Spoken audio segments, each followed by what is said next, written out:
Hello ಅಂಬುಜನಾ? ನಾನು ಕಣೆ ತ್ರಿವೇಣಿ ಮಾತಾಡ್ತಿರೋದು.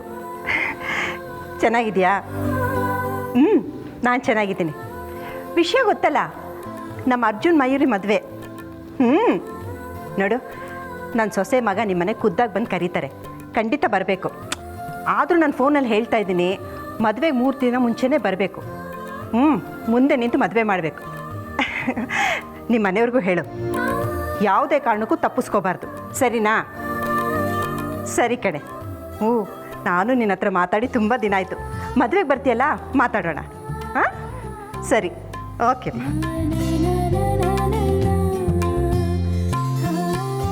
ಅತ್ತೆಮ್ಮ, ಕಾಫಿ ತಂದ್ಕೊಡ್ಲಾ? ಹಾಂ. ಹೇಮಾ, ಒಂದು ನಿಮಿಷ ನಿಂತ್ಕೋ. ಏನತ್ತೆಮ್ಮ? ನಾನು ಕೆಲವ್ರ ಹೆಸರನ್ನ ಲೀಸ್ಟ್ ಮಾಡಿದ್ದೀನಿ. ನೀನು ವಿಷ್ಣು ಖುದ್ದಾಗಿ ಹೋಗಿ ಅವ್ರನ್ನ ಮದುವೆ ಕರಿಬೇಕು. ನೀವು ಯಾವ ಮದುವೆ ಬಗ್ಗೆ ಮಾತಾಡ್ತಾ ಇದ್ದೀರಾ ಅತ್ತೆಮ್ಮ? ನಂಗೆ ಅರ್ಥ ಆಗ್ತಾ ಇಲ್ಲ. ಇದೇನೇಮ್ಮ ಹೀಗಂತೀಯ? ನೋಡು, ತಮಾಷೆಗೂ ಒಂದು ಮಿತಿ ಇರುತ್ತೆ. ನೋಡಿ ಅತ್ತೆಮ್ಮ, ಈ ವಿಚಾರನ ಆಗಲೇ ಮಾತಾಡಾಗಿದೆ. ತಮಾಷೆ ಆಗ್ತಾ ಇರೋದು ನನ್ನ ಮಗ ಅರ್ಜುನ್ ಜೀವನದಲ್ಲಿ. ಯಾವುದೇ ಕಾರಣಕ್ಕೂ ಅರ್ಜುನ್ ಮಯೂರಿನ ಮದುವೆ ಆಗೋದಕ್ಕೆ ನಾನಂತೂ ಅವಕಾಶ ಮಾಡಿಕೊಡೋದಿಲ್ಲ. ನೋಡೆ ಹೇಮಾ, ನನ್ನ ನಿರ್ಧಾರನ ನಾನು ಅವತ್ತೇ ಹೇಳಾಗಿದೆ. ಅರ್ಜುನ್ ಮಯೂರಿ ಮದುವೆ ನಡೆಯುತ್ತೆ. ಆ ಮದುವೆ ನಡೆದ್ರೇ ಈ ಮನೆಗಿರೋ ಕಂಟಕ ಕಳೆಯೋದು. ಈ ವಿಚಾರದಲ್ಲಿ ಎರಡನೇ ಮಾತಿಗೆ ಅವಕಾಶನೇ ಇಲ್ಲ. ಅತ್ತೆಮ್ಮ, ಮಯೂರಿನೇ ಈ ಮನೆಗೆ ನಮ್ಮ ಅರ್ಜುನ್ಗೆ ಒದಗಿ ಬಂದಿರೋ ಕಂಟಕ, ಅರ್ಥ ಮಾಡ್ಕೊಳ್ಳಿ. ನೋಡೆ ಹೇಮಾ, ನೀನು 1000 ಹೇಳು, ನನಗೆ ಮಯೂರಿ ಮೇಲೆ ನಂಬಿಕೆ ಇದೆ. ಅವಳು ನನ್ನ ನಂಬಿಕೆನ ಉಳಿಸ್ಕೋತಾಳೆ ಅಷ್ಟೇ.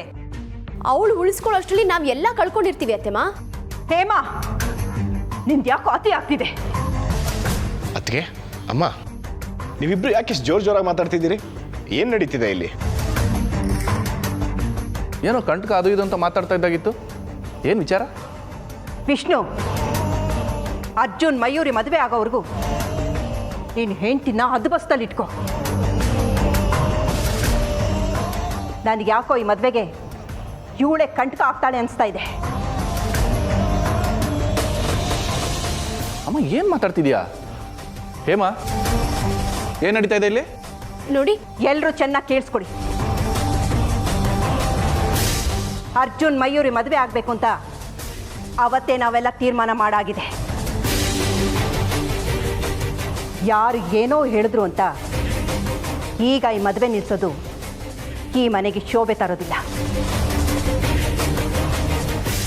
ಈ ಮನೇಲಿರೋರೆಲ್ಲ ಅರ್ಥ ಮಾಡಿಕೊಂಡು ಈ ಮದುವೆ ಸಾಂಗ್ವಾಗಿ ನಡೆಯುವಾಗ ನಡ್ಕೊಂಡ್ರೆ ಎಲ್ರಿಗೂ ಒಳ್ಳೇದು. ಅಲ್ಲಮ್ಮ, ಈಗ ಯಾರು ಈ ಮದುವೆ ಬೇಡ ಅಂತಿರೋದು? ನಾನೇ.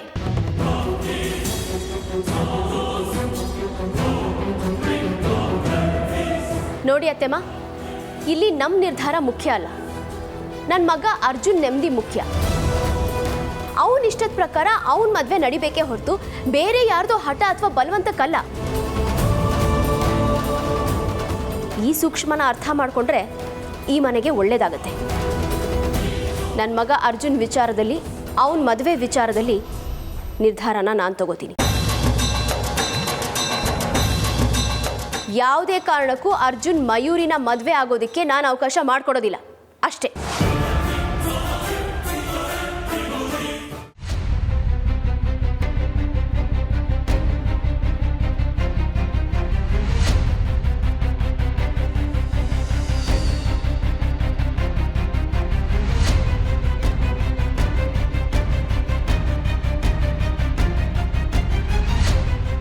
ಹೇಮಾ,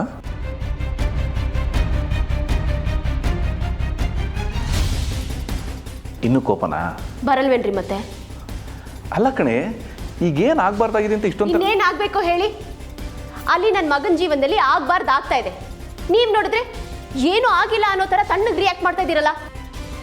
ಹೇಮಾ, ನನಗೆ ಗೊತ್ತು ನಮ್ಮ ಮಯೂರಿ ಮತ್ತು ಆ ಹುಡುಗ ಅರ್ಶನ್ ವಿಚಾರವಾಗಿ ನೀನು ಇಷ್ಟೊಂದು ತಲೆ ಕೆಡಿಸ್ಕೊಂಡಿದ್ಯಾ ಅಂತ.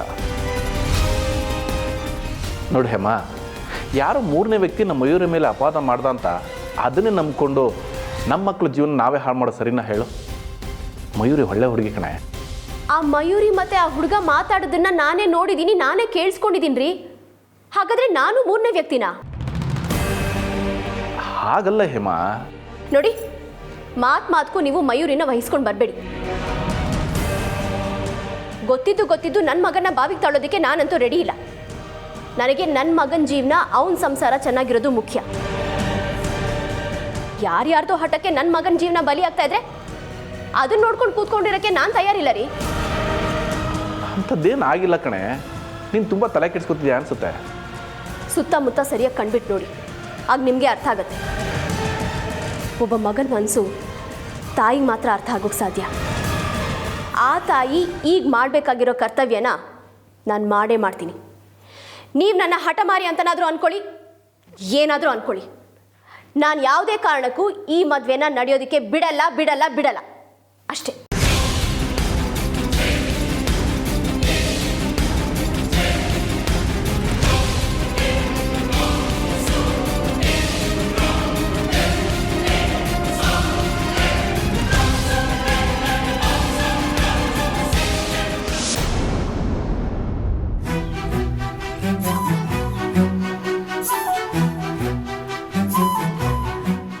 ರೀ, ಇಷ್ಟೊಂದು ದೈವ ಭಕ್ತಿ ಇರೋ ನೀವೇ ಪ್ರಸಾದ ಬೇಡ ಅಂತ ಹೇಳ್ಬೋದಾ? ತಗೊಳ್ರಿ, ಒಳ್ಳೇದಾಗುತ್ತೆ. ಪ್ರಸಾದ ತಗೊಳ್ಳೋದಕ್ಕೂ ಇಷ್ಟೊಂದು ಯೋಚನೆ ಮಾಡಬೇಕಾ? ತಗೊಳ್ರಿ.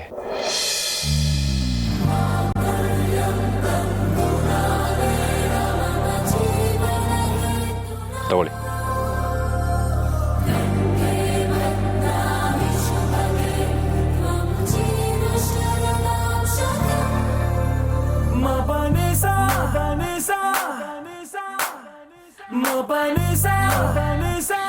ಅದು ಸರಿ, ನೀವೆಲ್ಲಿ ಹೋಗಿದ್ರಿ? ನಿಮ್ಮನ್ನು ಹುಡ್ಕೊಂಡು ದೇವಸ್ಥಾನ ಹತ್ರ ಬಂದಿದ್ದೆ. ನಿಮ್ಮ ಪೂಜೆ ಬುಟ್ಟಿ ಎಲ್ಲ ಚಲಾಪಿಲಿ ಆಗೋಗಿತ್ತು. ಅದು ಏನಾಯಿತು ಅಂದರೆ, ಸಣ್ಣ ಪುಟ್ಟ ಗಾಯ ಬೇರೆ ಆಗಿತ್ತು. ಅದು ಯಾವುದೋ ಪಕ್ಷಿ ಅಟ್ಟಿಸ್ಕೊಂಡು ಬಂದ್ಬಿಡ್ತು. ಅದಕ್ಕೆ ಪೂಜೆ ಬುಟ್ಟಿನೆಲ್ಲ ಎಸ್ತು ಓಡೋದೆ. ಆಮೇಲೆ ಹೇಗೆ ತಪ್ಪಿಸ್ಕೊಂಡು ಬಂದೆ. ಅದೇನ್ರಿ, ಯಾವಾಗಲೂ ಪಕ್ಷಿಗಳು ನಿಮ್ಮನ್ನೇ ಅಟ್ಯಾಕ್ ಮಾಡ್ತಾವಲ್ಲ, ನೀವೇನು ಹಾವ?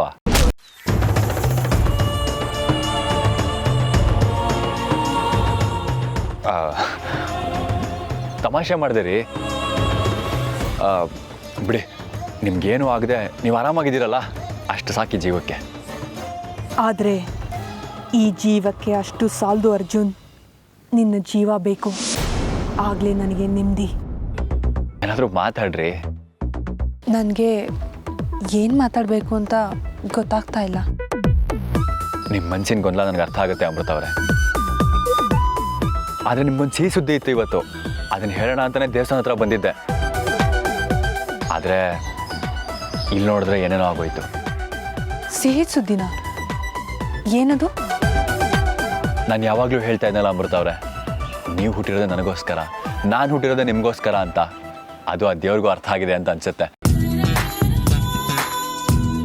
ನೋಡ್ತಾ ಇರಿ, ಇನ್ನು ಮುಂದೆ ಎಲ್ಲ ಒಳ್ಳೇದಾಗುತ್ತೆ. ಅದು ನೀವೇನು ಮಾತಾಡ್ಬಿಡಿ ಅಮೃತ ಅವರೇ, ಇನ್ನು ಮುಂದೆ ಎಲ್ಲ ಒಳ್ಳೇದಾಗುತ್ತೆ ಅಷ್ಟೇ.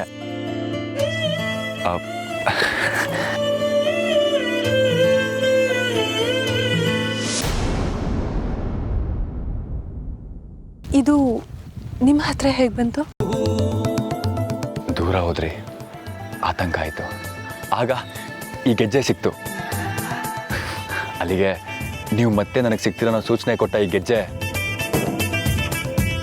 ನನ್ನ ಪಾಲಿಗೆ ನನ್ನ ಪ್ರೀತಿಯ ಸಂಜೀವಿನಿ ಥರ. ಸಂಜೀವಿನಿ ಅಲ್ಲ ಅರ್ಜುನ್, ಮರಣ ಶಾಸನ ಅನ್ಕೋ. ಅರ್ಜುನ್ ಮತ್ತೆ ಅಮೃತ ಮದುವೆಗೆ ಅಪ್ಪ ಒಪ್ಪಿಗೆ ಕೊಟ್ಟಿದ್ದಾರೆ ಅಂತ. ಕ್ಷಮಿಸ್ತೀಯ ಅಲ್ವಾ? ನಂಗೆ ಎಷ್ಟು ಖುಷಿ ಆಗ್ತಿದೆ ಗೊತ್ತಾ, ಈ ಜೀವನ ಇಡೀ ನನ್ನ ಜೊತೆ ಹೀಗೆ ಇರ್ತೀಯ ಅಲ್ವಾ? ಖಂಡಿತ ಮಯೂರಿ.